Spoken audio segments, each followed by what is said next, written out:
Marshall, has he got his regular t-shirt on? We were wondering if you were going to wear a tie today or anything. No, I haven't worn a tie, except for formal occasions. I guess I could have worn a tie. Gary, I meant to mention to you that you might want to talk about your service and so forth, your business. Sure. Okay? Sure, Anyway, well, actually... Welcome to the Mac User Group. Oh, thanks. Yeah, I guess, I mean, I do a lot of different things, right? Because in addition to MacMost, I make mobile games, and now I'm starting a WordPress site too. But mostly MacMost, what I've been doing for about 10 years now, is I have a site which posts every day, tutorials, tips, different things about Macs, iPads, iPhones, anything to do with Apple, really, and maybe other types of technology here and there as well. And the first about 8 years of it was ad supported. So I just had, I published stuff for free. I had ads, and then I went to the model of having both a Patreon contribution thing. So that's where people could just decide to support it, kind of like like public radio or public TV, that kind of thing. And also having courses, so I had something to sell. If people wanted more information or wanted an in-depth look at a specific topic, I offered some courses at Udemy. And it's basically what I do. I just enjoy posting new stuff all the time to the site and helping people out. And also answer lots of questions to the site too. And sometimes they overlap, like somebody asks a question and then I'll answer it, but then also do a video tutorial on it maybe the next week or something like that. Okay, you might want to explain to them, we're going to handle this meeting Q&A. Yep. And so you might want to start off by, we just want to shoot the questions at you? Sure. Okay. Where do you want to do it? Okay. Let's go. Bill. There's a significant difference in the voice, the dictation capability of the iPad and the computer. Why is that, and is the computer going to get any better? iOS is much better than OS. Yeah. So you think it's better on the iPhone or iPad than it is on the Mac? Yes, yes. That's funny, I thought it would have been the other way. My guess would be that it varies more with a computer because of the microphone. Because, first of all, Macs have different microphones in them. Older Macs would not have as good microphones as newer Macs. The microphone's usually much further away from you than on an iOS device. And then some of us have better microphones plugged into our computers. But also the phone itself, when you think about it, the phone right from the get-go, the very first iPhone had a good microphone in it because it's a phone. So, people wanted to be able to talk on it, whereas the computer kind of had this tiny little pinhole microphone. So I'm guessing that the difference may be in the microphone. Maybe I get a pretty good experience dictating to my Mac because I'm using a microphone like this or something, and maybe that's my thought. Was that? No, okay, go. And I think that another thing is that, first of all, there's, two types of dictation on the Mac. There's the regular and then there's the enhanced dictation, right? So you want to definitely turn on enhanced dictation if you're using dictation a lot. Once you turn that on, I think one of the useful things is to do a combination typing and dictation thing, which you can't really do on a mobile device, right? The most effective way to do it, if you want to dictate something really long, like a whole essay or something, then you have your keyboard, you have your hands on the keyboard, you talk, but you come across a difficult word or you see it made a mistake, you can very quickly correct that using your fingers on the keyboard, whereas on an iOS device it's a little harder to then interrupt your flow and then make changes. So like a hybrid approach is really useful. And I would imagine if I was a writer and someone that had to produce large amounts of words every morning, I have friends that do this, get up and they have to produce 6,000 words, before breakfast. that I would probably come up with a hybrid strategy where I was dictating and typing, and that would probably be the absolute fastest way for me to do it. And you can only really do that on the Mac, not on an iOS device.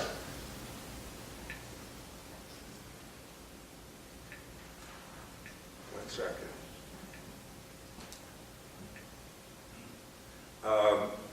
Bill, did that answer your question? Very helpful. I'll get a mic.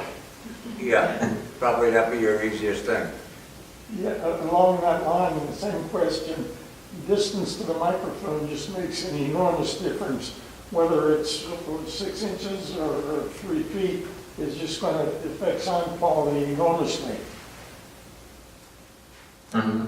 And the ambient sound, of course, too, that could have an effect. And one of the problems I always have with mobile devices using dictation or Siri is that sometimes I'm somewhere with my iPhone where I can't really do that in a comfortable fashion, walking around or on in a car, or there's other people around, and asking Siri something or dictating a text is awkward. Whereas in my office, it's just me. I can talk as much as I want, and it doesn't disturb anybody or, feel awkward. Yeah, One second. Go ahead. my name's Glenn. Since I downloaded OS 12.1, I cannot move messages from my email into a file. So you're talking about on iOS, and so you want to export a text message or an email message? An email message. An email message. How were you doing that before on iOS? What were you using? No change there. Just taking an email message and putting it into, something to do or. Oh, you mean like putting it in a separate mailbox or something like that? Yes. Okay. I'm not sure. I mean, a lot of that and a lot of everything has to do with email really has to do with your service, like what service you're using, because it's all taking place on the server, and the mail app is actually just that client that's dealing with the server. What service are you using? Gmail, iCloud? Gmail and Yahoo. Okay. So Gmail, the way Gmail works is they actually don't have mailboxes, but they seem like mailboxes. They're called labels, and you can label something. Something's labeled as being inbox, and then when you move it to the archive, the inbox label's stripped out. You put it into a mailbox like to do, and it's given the label to do. I'm not sure why it's not working for you. It should work just as before, just to be able to put it in to that label in Gmail. But I haven't experienced any issues with that. One of the interesting things is that there's an alternative for Gmail. If you're just using Gmail, you can use the Gmail app rather than the Mail app. Google provides this app that's specific for Gmail users. So you may want to play around with that. Thank you. Scott? Two questions. Can a text message be shared and forwarded on a mobile device?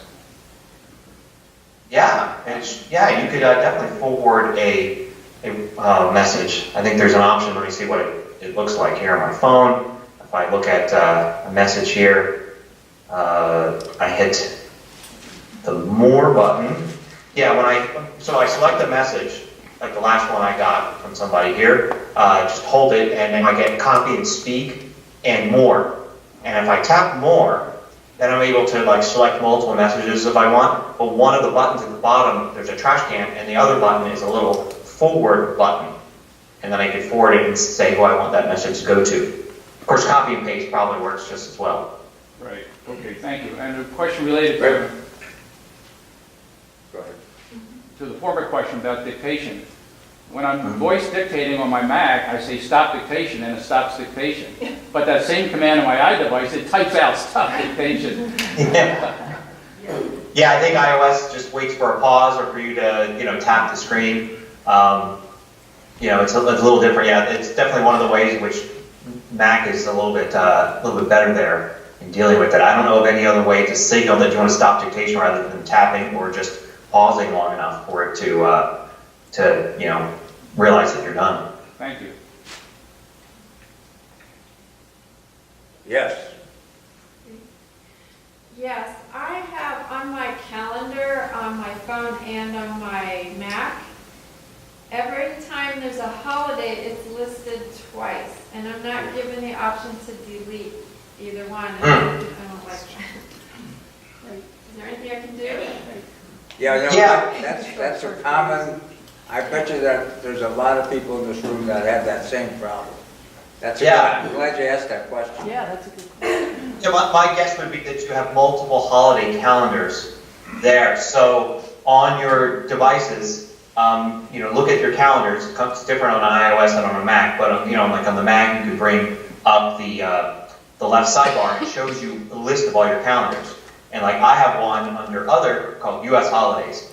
But I suspect that if you look through your calendars, you probably have that U.S. holidays like I do. And you probably have another one, like maybe an older holidays calendar or something like that, because there are tons of them. There are ones provided by Apple, and then there's ones from third parties. And my guess is that you've got two of them there, and simply just turning one off or deleting one, removing it, would get rid of the duplicate there.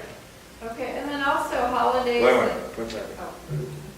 Go ahead. Also holidays that I just don't want on there, is there any way to delete those? Because I haven't figured that out. Yeah, so when you subscribe to somebody else's calendar, and that's what a holidays calendar is, you get everything there. It's different from a shared calendar, like say I share a calendar with my family, and we can all add and remove items. But when you subscribe to a calendar, you can't edit it, it belongs to them. So you get all the holidays that are listed there. If it's not, if you don't like those holidays or whatever, then you can, you really just have to find a subscription to another calendar that has different ones on there, another service that provides it. You can always make your own, calendar. Of course, the difficulty in that is you have to update it every year. Some of those holidays, obviously July 4th is July 4th every year, but, Easter changes every year. So you have to kind of keep track of that. Although, it's a task you can perform on December 31st every year for the next year and not worry about it the rest of the year. So yeah, I mean, it's the same as if I would subscribe to, say, a calendar for like a baseball team's schedule, right? I'm going to get all their events. I'm not going to be able to delete a game off of it. I'm going to either take all their events on the calendar or none. It's the same with the holidays calendars. Whatever one you subscribe to, you got to take all of it or none, or just make your own or find a different one.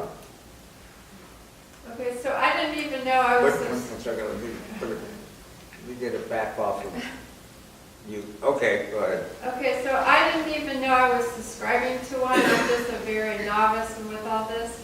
Are you saying that I need to go down the left side of the calendar? Yeah, the left side, the left column, and do something there? Yeah, you probably have one called U.S. holidays or more, and that's probably like where you're seeing different holidays. Like personally, I kind of find it always interesting. I use the default Apple U.S. holidays one, and of course I've got the holidays that I culturally recognize myself. Then there's government holidays, and then there's holidays that some of them I've never heard of before, which gives me an opportunity to use Wikipedia to learn about them. So and it's my calendar isn't that crowded, so it doesn't bother me to see those. But yeah, you turn off the U.S. holidays one, and then all of those go away. And then, as I said, you could search on the internet for another calendar to subscribe to or make your own. Does that pretty much answer your question? Yeah, thank you. I just fixed it. Yay, thank you. I mean, so you found it. Yes. Don? Yeah, is there a George, command? also some questions Oh, on the side. I just want you not to ignore the left-hand side of the audience. Okay, there's an issue here. We're ready to have a fight between the left-hand side of the room and the right-hand side of the room. So I will move, after Don's question, to the right-hand side of the room for about equal time. Thank you. Sorry. I think there's something to do with my eyes. Don? Is there a Siri command to have Siri read the message that just came in? Just read Oh, yeah. the message.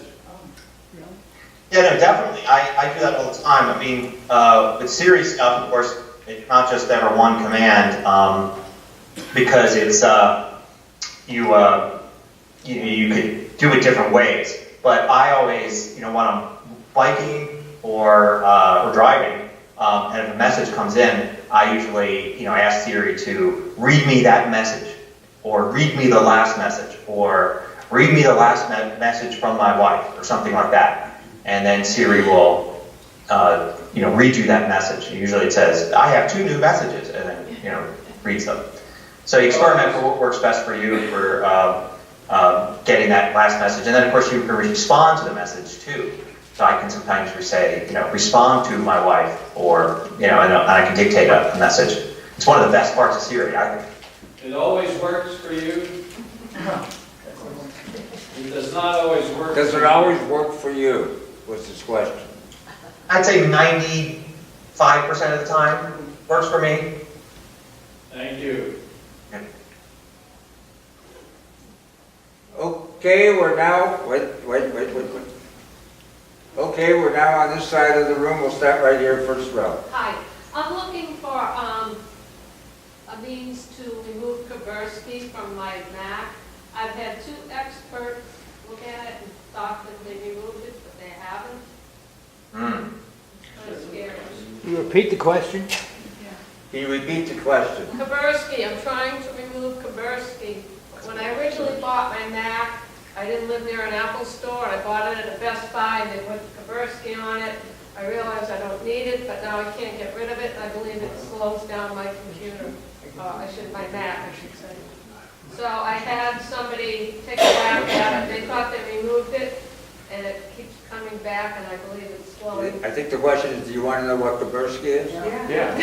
What is it? It's a virus software that Best Buy loaded on the Mac when I first purchased it. And I don't need it, I want to get rid of it, and I can't get rid of it. So look it up online. It looks like they have an uninstaller. I don't know if you've tried that. Basically, it's the old-fashioned way to do it, which is you download the installer, and the installer has both an installer and an uninstaller. So this is the way a lot of software used to run. So I just did a search and came up with a document here. It was the first thing that came up when I searched for remove Kaspersky, and it's from their site, so it's an official uninstaller. And I wonder if there's a way for me to send a. I could text you this link if you want. And Just send it to me. so you download an installer. It's download the Kaspersky Internet Secure Send it to installation me. file and run it. And then when you run it, there's the install, and there's a button for uninstall. And hopefully that should be the key to doing it. So George, I just sent you that link so you can share it afterwards. Okay, So, thank you. but have you tried that already, or? Well, I think one of the gals that, I think she did try that, but I guess it's worth trying again, maybe she didn't do something right, I don't know. Yeah, it seems pretty straightforward, at least to try again. And then, of course, the other thing is that, contact their support if it completely doesn't work. They seem to have support there, and I mean, no one should know better how to uninstall than developers themselves. Right, okay. I've had that problem before, and I have called, I've called Apple, Okay, and they have taken me through the process. okay, all right, well, that's what, I was gonna do that next, but I just thought I'd ask Okay. if something was coming. But this will probably work. All right, thank you. Second row. Bernadette, I have a 5S phone that I take with me when I go to the club and exercising. And then when I try to have the steps show up right, I don't get steps. Like we walked around shopping for hours yesterday and it said I had 853 steps. But when I walk on the treadmill, I know it's 2 miles and it doesn't give me that information. Is there something I haven't installed, something I should take off, or I'd rather not get a pedometer? But, Okay. My guess is what's happening there is that I believe when it's measuring steps on the iPhone, it's using movement and also your location. So it's kind of trying to match, like, oh, you're moving from one location to the other, and there's kind of, you know, a bounce there, like you're taking strides. And when you're on a treadmill, you're not doing that. It's showing you in one location all the time. So it's not counting that as movement. So I don't think you're ever going to get a good number of steps with the built-in stuff there. Now, you can use lots of third-party apps. There may actually even be a third-party app that works with the treadmill you're using, or there's third-party apps that allow you to manually enter in. So, you know, you can go, if the treadmill says you took, 1,000 steps, you could put in, okay, just did a workout, treadmill, 1,000 steps.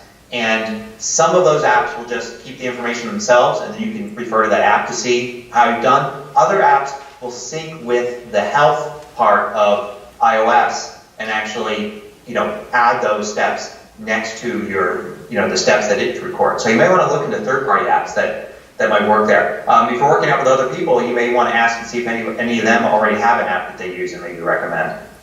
Thank you. Thank you. Third row. Marilyn. This is for the benefit of the group. Could you explain the difference between Siri shortcuts and a shortcut app? And maybe talk a little bit about the shortcut app. You did a great video on that lately, and I think people might be interested in trying it if they had a little clearer understanding of it. Yeah. I love shortcuts. So it's a little bit of semantics here. Calling it Siri shortcuts or just shortcuts. They're kind of one and the same thing, right? It's a little bit of a fuzzy area.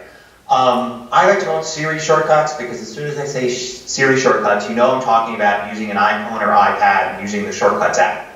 Whereas you just say shortcuts, that could mean anything. It could mean keyboard shortcuts on a Mac, for instance.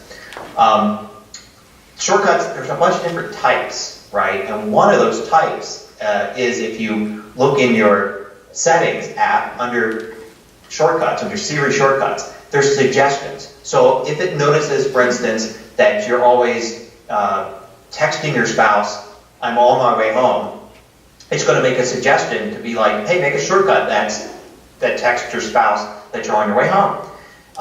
So it does these little suggestions, and these don't involve the shortcuts app at all. You don't have to actually build them. It's kind of looking at your behavior, giving you a suggestion for a shortcut that it could basically put in place for you.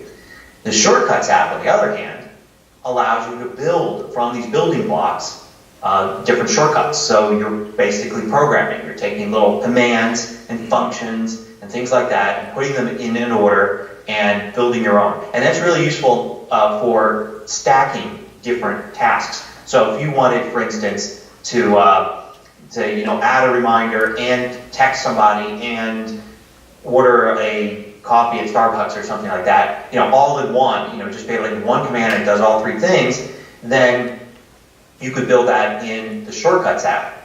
And technically, you don't ever have to use that with Siri, right? Because there are many ways to use it, the shortcut. One is you can just use it in the Shortcuts app. You build it in the Shortcuts app. It's there on the screen of the Shortcuts app. You tap it and it runs. You can also say, add it to my home screen. So then you're not using Siri either. You look on your home screen, there's an icon, you tap it, and it runs. But then another option is to say, add to Siri, and now you're going to give it a command that you can, use your voice to activate that shortcut. So saying it's a Siri shortcut is kind of like, well, they're not always going to use Siri, but kind of a thing that's tied to Siri a little bit. So I can see how that can be confusing. I think they're great. And if you've ever used Automator on the Mac, really it's very similar to Automator on the Mac. So you have Automator on the Mac and Shortcuts on the iPhone and iPad. And it's very new, which means new things are being added all the time. For instance, just this last week, Google added something for their assistant. You can actually trigger their voice assistant through a shortcut. So you can kind of tie in their services with what Apple has in some ways. And every week it seems like some new app is going to come out and add a little hook in there. I'm hoping the Audible app, for instance, adds in a hook pretty soon, so you can actually command Audible using Siri voice commands rather than always having to go and use the Audible app and tap on buttons and things like that. Lydia. How do you synchronize pictures or videos or anything you have on your iPhone with your Mac computer? Well, there's been several different ways to do this over the years, right? Originally, we did it where you had all your stuff on your Mac, and then you use iTunes to sync stuff to your iPhone or iPad. That's the old way of doing it. The best way to do it now is use iCloud. This is really what iCloud was built for, is keeping things between your devices synchronized. So if you use iCloud Photo Library, then everything in your Photos library on your Mac and everything in your Photos library on your iPhone and iPad, they're the same. It's one library in the cloud, and anytime you take a new picture with your iPhone, it appears on your Mac because it's accessing the same library. Anytime you import photos into Photos on your Mac, they appear on your iPhone because it's all the same library. It's the absolute best way to do it. Once you have it set up and you've gotten used to it, it's great because everything's just automatic. You never have to manually sync. It just does it automatically, and you feel like you're accessing all your photos from everywhere all the time.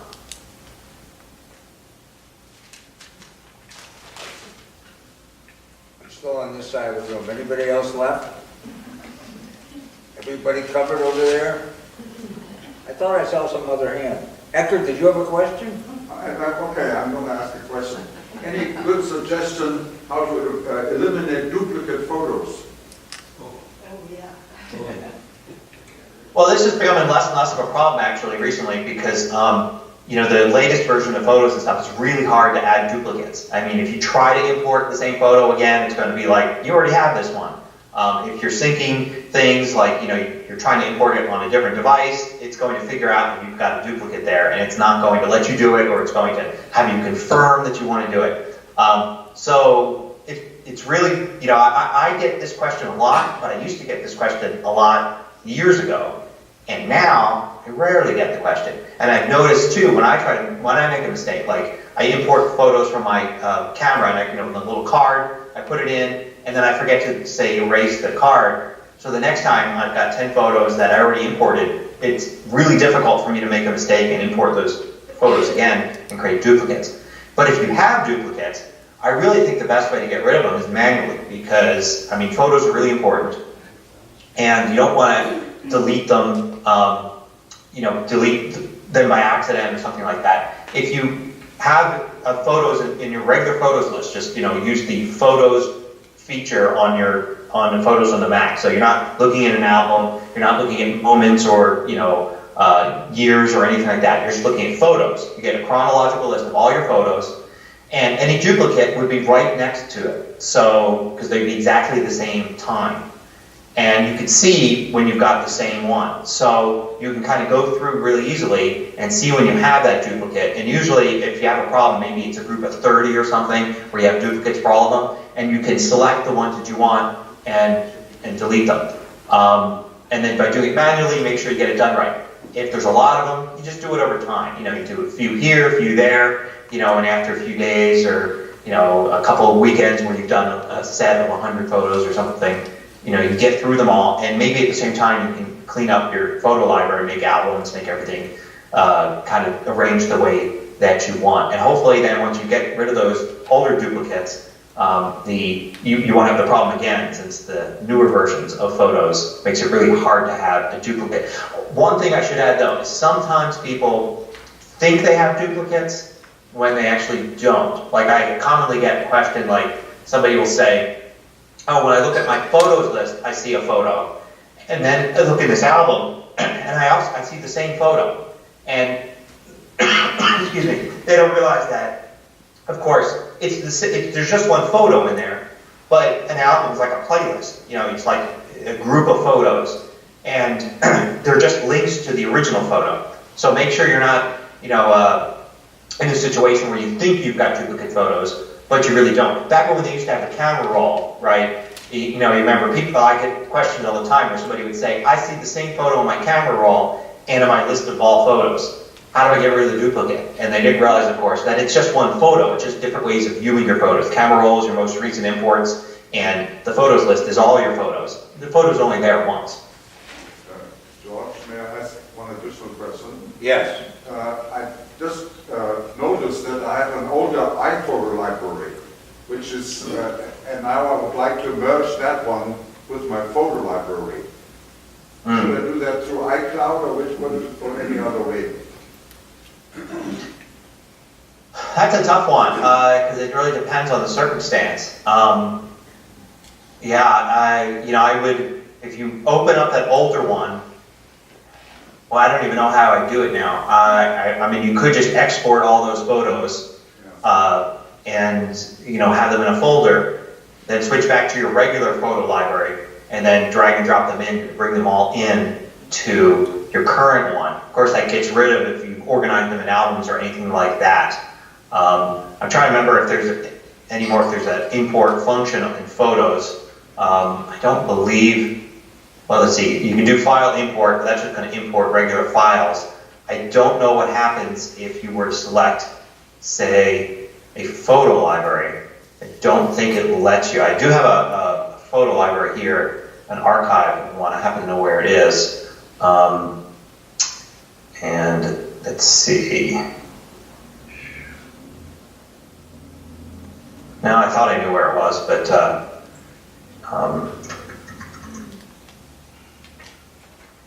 no. All right, so yeah, I don't know if you can import any more into just a library into another library. I think you would have to export out of that first library and then import all those photos in. I mean, that'll definitely work. I'm just trying to, I can't call it an easier way to do it.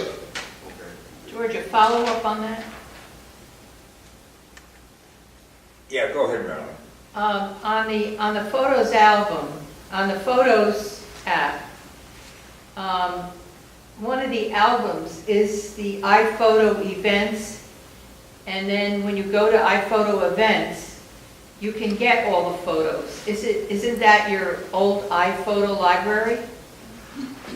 So no, so what happens there, what you have when you have an iPhoto events thing is when you move from iPhoto to Photos, it took all of your events, since there are no events in the Photos app, and it converted them to albums.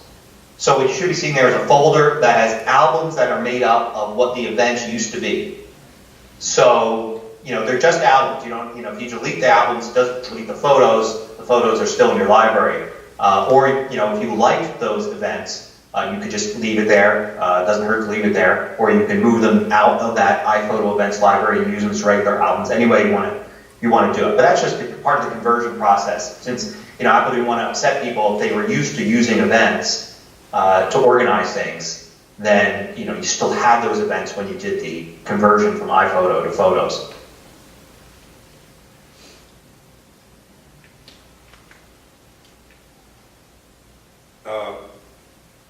I'm coming.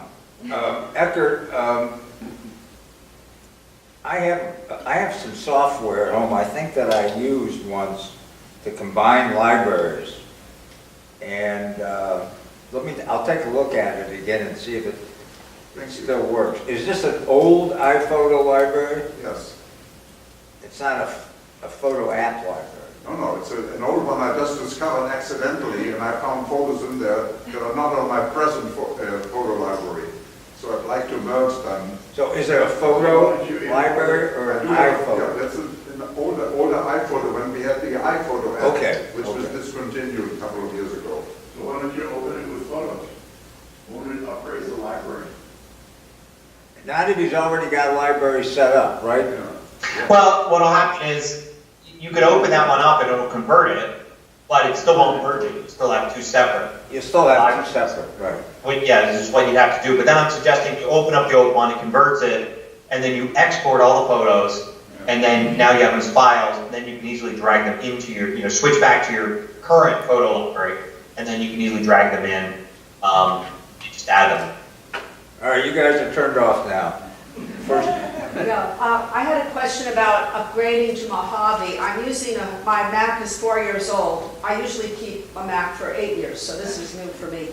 And it was upgraded to High Sierra, and then last week while I was sleeping, I tried to update a few smaller apps, and it decided to update to Mojave, and when I turned it on, I just got, couldn't finish installation. I tried restarting. I finally ended up going to the Apple store, but they didn't have an appointment, so I sat outside using their Wi-Fi for about 2 hours. And what the Apple support line said is, go back to High Sierra. And finally, they let me in the store and plug in and finish that. But so I'm kind of like not wanting to upgrade to Mojave right now. I basically went back to High Sierra. Yeah, I mean, I'm a huge believer in always using the latest and greatest of all the software, right? I mean, Apple's giving you all these new features. As part of your purchase of the Mac originally was that you get all these updates. So that's one reason to always update, is to get all the latest features, stay current, with things. I mean, Apple of course still supports High Sierra, but eventually they won't. And you want to have the latest security stuff.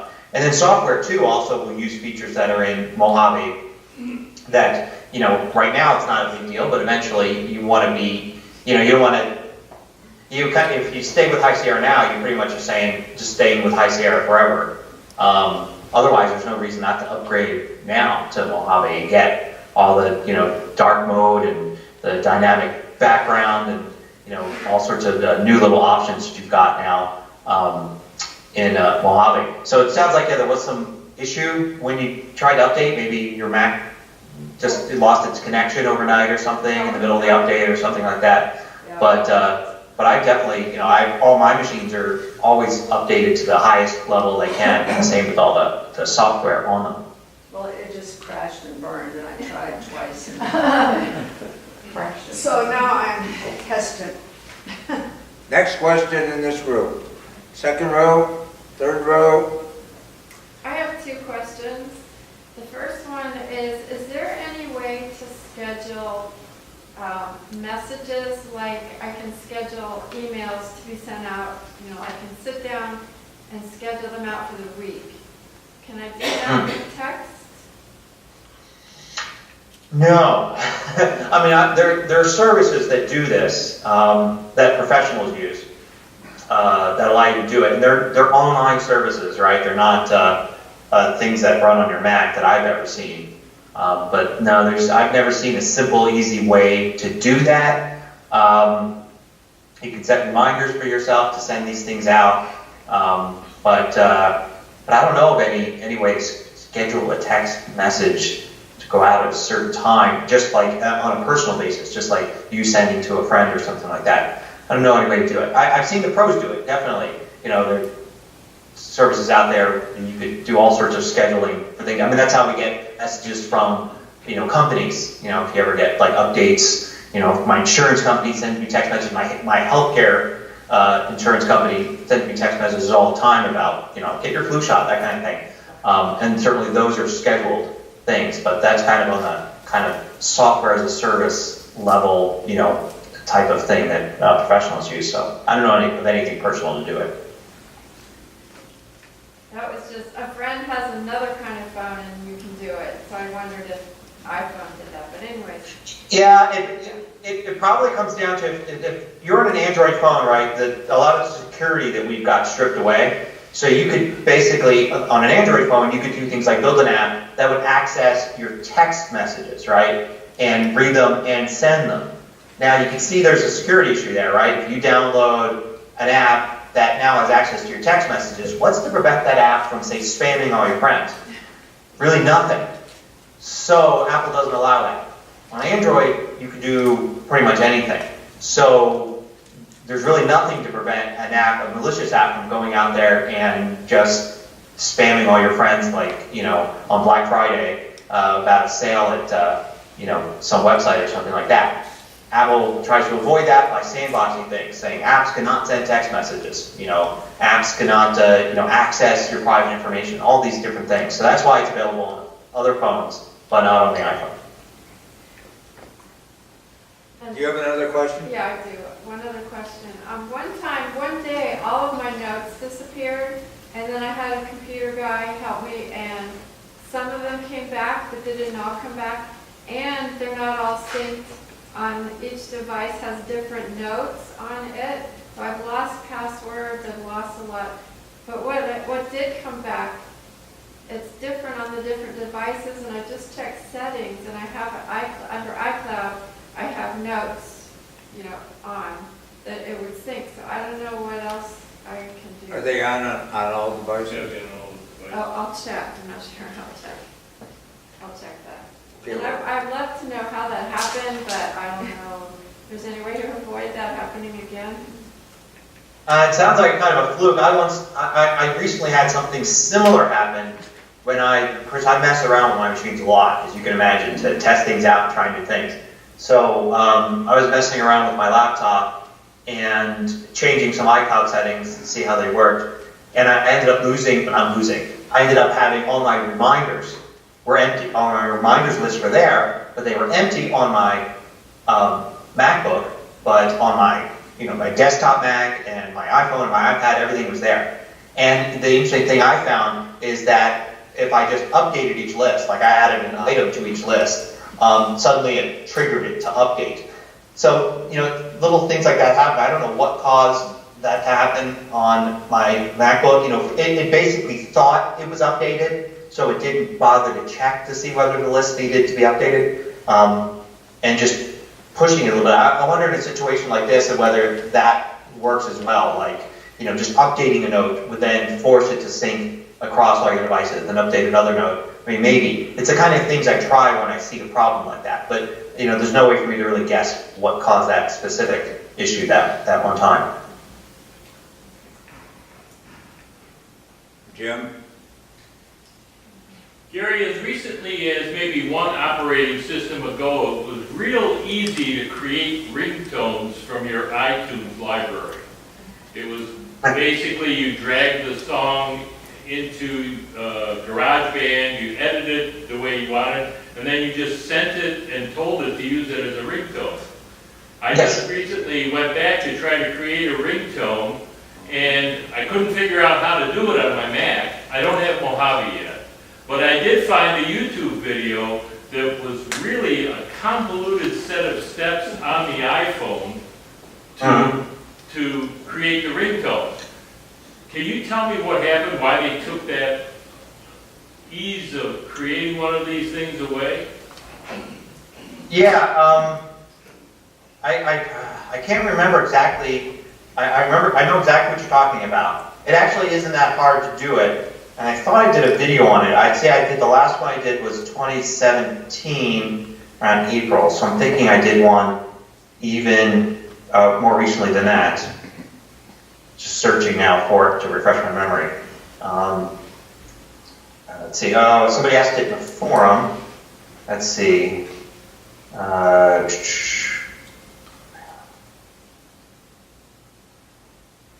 Yeah, that's not the one. It's a drag and drop thing now. They just changed how things sync when you have your iPhone plugged in, but you can still do it. I really wish I could come up with that answer. I mean, I did do a video in October 2017, my most recent one, adding custom ringtones to your phone. It starts, it says the new iTunes version 12.7 removed the ability for iTunes to store and sync ringtones. Right. So basically, if you were used to syncing your ringtones, that went away. But the method for manually adding ringtones is really easy to do. So check out that. George, I'll send you that URL as well. So you have that, and that I think it addresses exactly what you're talking about. Okay, thanks. So yeah, once you see the trick of how to do it, it's easy to do. Conrad? I was wondering if there's a good method for archiving for 50 years. And one of the things I was looking at was M drives, the DVDs. Do you have any comments of long-term archiving? Yeah, I think about this a lot because a lot of people ask my opinions about archiving and stuff, and people say, "Oh, I've archived my stuff to DVDs," And I'm like, I want to show you some of my 20-year-old DVDs that are now unreadable. It's not a really good long-term solution. Not to mention they don't hold as much now as, compared to the data we use. 50 years is tough, right? Because I don't think there's a way to archive anything for 50 years and leave it untouched. In other words, like seal on a time capsule and expect 50 years from now to be able to read it. The only way to do it is through like maintenance, Like I actually just archived a bunch of stuff into the cloud, into my Dropbox account. Okay? Using iCloud for all my current stuff that I'm working with, and stuff I don't want anymore, but I don't want to delete permanently. I stuck it in a Dropbox folder. One of the cool things about the Dropbox service is I could say, I don't want to sync this folder with anything. So it could just be on the Dropbox server and not actually on any of my Macs, which is what I want for archiving. But 50 years from now, right, if I went to a time machine, went 50 years in the future, would I be able to go to Dropbox.com and log on with my ID and password? Maybe, but maybe not. So the key would be maintenance, would be like knowing that if whatever service I use to archive something was going to change, or whether there was going to be a better option, and then moving my digital stuff to another service. It's a great thing about digital for archiving is since it's bits, it's ones and zeros, you can make perfect copies. So old archive formats deteriorated over time. Like if you made an audio recording in the 1940s, that got deteriorated over time as an analog recording. But digital, as long as you can access that digital file, you can make a perfect copy onto a new medium. So whether you are archiving to a disk, and then every 5 years you say I'm going to archive to a new updated disk, with maybe USB-C next time, and the time after that, whatever follows USB-C as the way to connect a drive. Micro USB cards, right? Or micro SD cards, right? You ever, the SD cards are tiny, and micro SD cards are really tiny, and they, I think, hold like up to 400 gigabytes now. I saw one on Amazon, 400 gigabytes. You can put like tons of stuff on that one little micro SD card, but then can you read that 10 years from now? I don't know. You got to constantly maintain digital stuff and just think about, okay, I have my archive here. Is that still current? Is there a better solution now? Can I move it somewhere else? And that's what you have to do. And the great thing is you can keep old stuff around. I have old hard drives that I archive stuff on, and I moved the archives online, but I didn't throw away the hard drives, I just put them in the closet. So I have the older version of that one day I may not be able to read, and I've got the current archive, which is online, which I feel a little more confident in 2018, but how I feel about that in 2023, I don't know, I'll have to see. Anything more on this side of the room? Which online service do you recommend for archiving? I'm just using Dropbox because it was convenient. They've been around for a long time, and I had the 1 terabyte level account because I was using them with my publisher when I write books, and so I had to have a 1 terabyte account to accommodate some of the stuff that we did back and forth. So since I was already paying $100 a year for a terabyte of data on Dropbox, I thought, why not stick it there?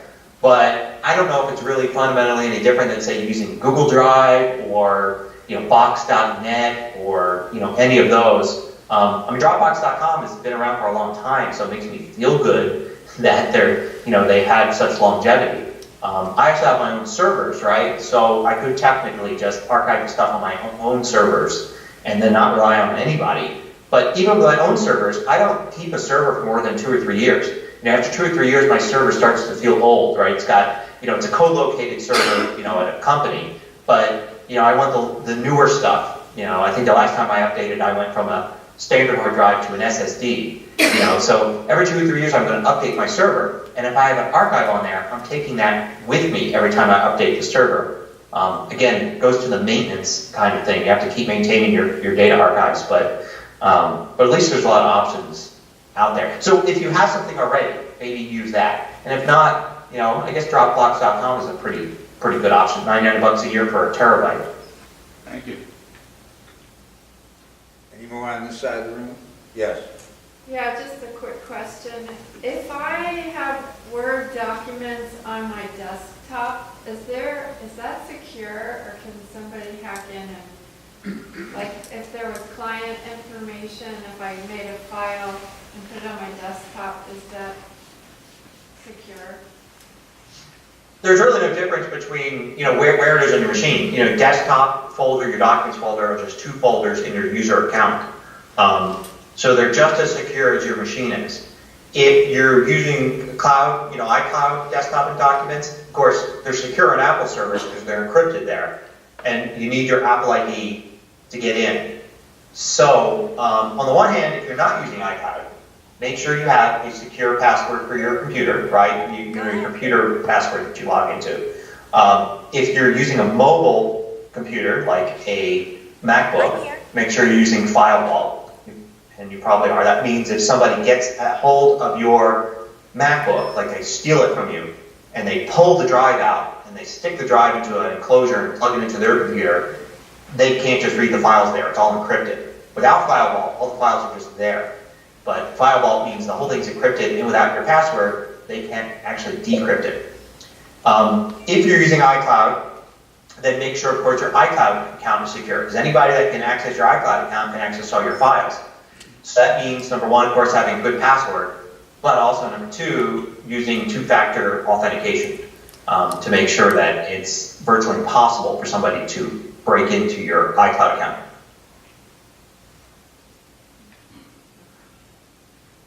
You could also make a sparse image encrypted file and just keep that on the desktop. What was that? You can create an encrypted file or folder using sparse image and keep that right on the desktop so no one can access that without the password for that particular file or folder. Okay, we're going to go over to this side now. Okay, this side. I use Gmail. Is there a way to add an image to the signature? Yeah, you should be able to. It really makes no difference, Gmail or iCloud, because they're both pretty capable of doing that. My signatures here, I think you just, if you're using the Mail app, are you using the Mail app? Is that what you're talking about? Yes. Yes. Okay, so in the Mail app there, you can actually, when you go to signatures, you can drag and drop an image in to there. So, you have your signature and you can type in that box, but you can also drag an image into that box. And you can also copy and paste stuff. So if you were to make like a little bit of text with an image and all that and do it, say, in Pages, you could actually copy that text with that image and then paste it into that signature there in Mail. And then that should just work as your signature just as well as text does. Any more on this side of the room? Don? Yeah, talk about syncing your Wait a photos. minute. Yeah. Don?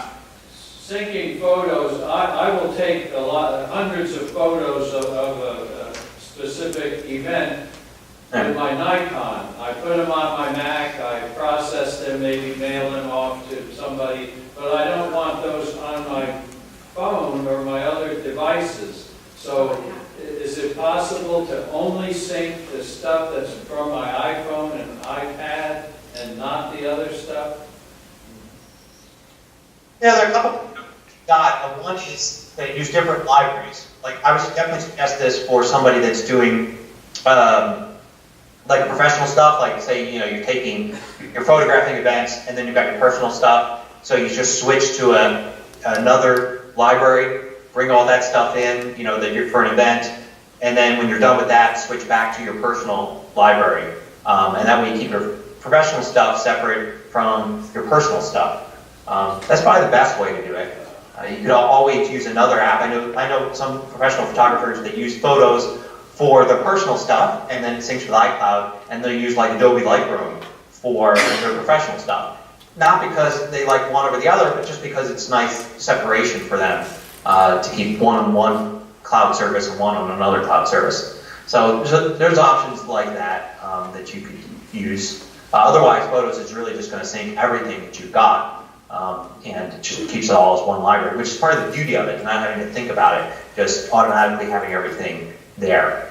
How does the system know if you switch libraries? how does the system know that not to sync the one that you just switched to on your Mac? Yeah, so it's called System Library. If you go into Photos and you look in, let's see, Photos and Preferences, you'll see under General, it has Library Location, and it shows you the location of the current library. And then there's a button there that says Use as System Photo Library. And only one library is your System Photo Library. Every other library you use is going to be a separate one. So let's say you're a professional photographer and you want to have a second library that's your pro library. That's not your System Photo Library. And as you switch between them, everything in your System Photo Library syncs across all your devices. Everything in another library, like your pro library or whatever you want to call it, is not going to sync. It's just going to be a locally stored library. And you can have multiple ones. Like some photographers may actually create a new library for every event. So you photograph a wedding, you take like 200 pictures, you create a new library for that, you put all those photos there, you process them, you change them, you mail them off, you share them, you do whatever. But that library is only for that one event, and that makes it really easy to archive that. You know, when you're done with it, you can go and put that on an archive drive, get the entire library off there, and then you create a new library for the next wedding or event that you're photographing. Thank you. Actually, that's exactly what I do, because I don't want everything sent. I do exactly that, and it works very well. Any other questions over here? Any other questions? Yes. I use Scan a lot. I scan documents, and it seems as though there's not a way you can actually save it as a document. I always have to, I use Finder to find it, usually in Instance or downloads or whatever. Is that something I'm not understanding? When I scan a document through the Mac. What are you using to scan? What app are you using?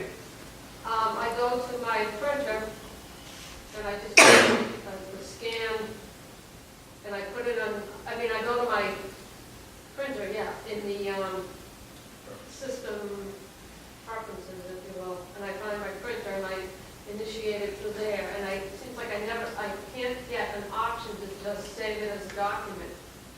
So I kind of... Try using the built-in app called Image Capture, which is part of Mac OS, or it's just part of the operating system. Okay. That allows you to scan, and it's kind of the Mac scanning app, as opposed to what it sounds like what you may be using is the one that's included with your printer software, which may be, I don't know what the capabilities of that are. It's going to vary per printer, per manufacturer, and everything. But you can definitely scan, using Image Capture. You can also scan directly in Preview. If you use the Preview app, you run that. And the option there is just, even before you open a document, there's File, and then there's usually Import from Scanner under File. And you can import directly into the Preview app. And then, of course, you have a document there. You just, when you're done scanning, you just save, and you've saved it out from there. So there's two different ways to do it besides going to your printer there that might have better options for you. Okay, so it's image scanner, image capture? Image capture. Okay. Preview. Thank you. Marcia? What Hold app? on, 1 second. Go ahead. What app do you like to scan with your iPad? Oh, let's see, I'm using, I use the Notes app, right? The Notes app has that great new scanning feature in it. I think it was iOS 11 as they introduced it, and I think it got better in iOS 12, if I remember correctly. Other than that, I don't think I've really used another app. There was one, let me see if I can find the name of it here. I used Genius Scan for a little bit. I used another one. Adobe's got a scanning app, Adobe Scan. I think that's free, or maybe it's only free because I have an Adobe Creative Cloud account. I'm not sure. I thought there was one more that I used, but I would just look at the reviews and see what the hot new one is for scanning. They're all pretty good. But I think the last time I've did a scan, it was just the Notes app. I just used the Notes app to do it. The great thing about doing it in the Notes app is that I was able to scan it, on my phone. I really wanted it on my Mac, and of course it instantly synced, so I was able to just go to the Notes app on my Mac. Try the right door. Okay, The left door. I have I don't have iOS 12 yet, but you said it is in iOS 11, and I don't see in the notes where. Wait a minute. Yep. Where in the notes in iOS 11 is the scanning feature? Oh, okay. I don't see it. I'm not sure, so on iOS 12, what I've got, if I add a new node, there are buttons at the bottom. There's a plus button, and if I hit the plus button, it's a little plus sign with a circle around it, and when I hit that plus button, I have the options to add a sketch, take a photo, and scan documents. And as soon as I hit scan documents, it gets into like the scan mode, where it's trying to, even out the page, even though it's at an angle and that kind of thing. I see it. Okay, thanks. Marilyn? In iOS, Go ahead. in iOS 12, under Do Not Disturb in the Control Center, you can press on that and hold it, and you have the different options of how long to have the Do Not Disturb on. Yep. Which is good for a meeting like this, because when we leave here, it'll go away. My question is, I have an iPhone 10, so I have 3D whatever, where you can press on different apps and get options and things. If you have iOS 12, but you don't have the 3D touch thing, how far back on the phones can you go with that? I mean, can you only do it if you have a 3D touch, or if you have a phone that doesn't have it, will that work? Well, let me see on my iPad here, because iPads don't have 3D touch. Yeah, it's just what I thought. So the way it works on the non-3D touch phones, or the iPad for that matter, is usually just a long touch, right? So all I had to do with that was tap and hold, and after a second or two, it appeared. Which is part of the problem with 3D touch, I think, that has happened, is 3D touch seemed great when it first came out, and then Apple was like, well, if you don't have 3D touch, we'll just make it that you hold a little longer. And then everybody realized, well, what's the difference, right? Pressing hard or just pressing longer, kind of two of the same things. But anyway, that's how you get to it on the iPad, so I assume that's how you get to it on an older iPhone as well.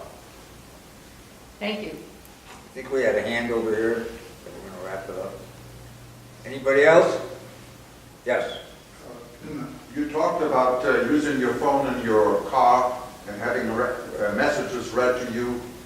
I do something like that also. Recently I noticed, and I should add, I'm not interested in listening to radio and to music very much, that automatically, and I have a General Motors car, automatically, maybe through Bluetooth, my phone gets connected to the radio station, and so does my Apple Watch. And when I leave the car, this is still running, and it uses battery and so forth. How can I stop that? Well, I mean, so I've turned off Bluetooth for the car. I've told my car to ignore my phone, because I plug my phone in all the time when I'm in the car. It just becomes a habit, right? Because I want to charge a little bit. And then also I want to be able to play usually my audiobook through that. So there's one way to do it. Other than that, I mean, there's really no way for your phone to know the difference. It should be when you turn your car off, like you step outside, your car is off, so it shouldn't connect with Bluetooth. With the car, it's off. It might be a setting in your car. You might want to look at all the Bluetooth settings to see if there's a way to adjust that. I'm not sure. Gary, thank you very, very much.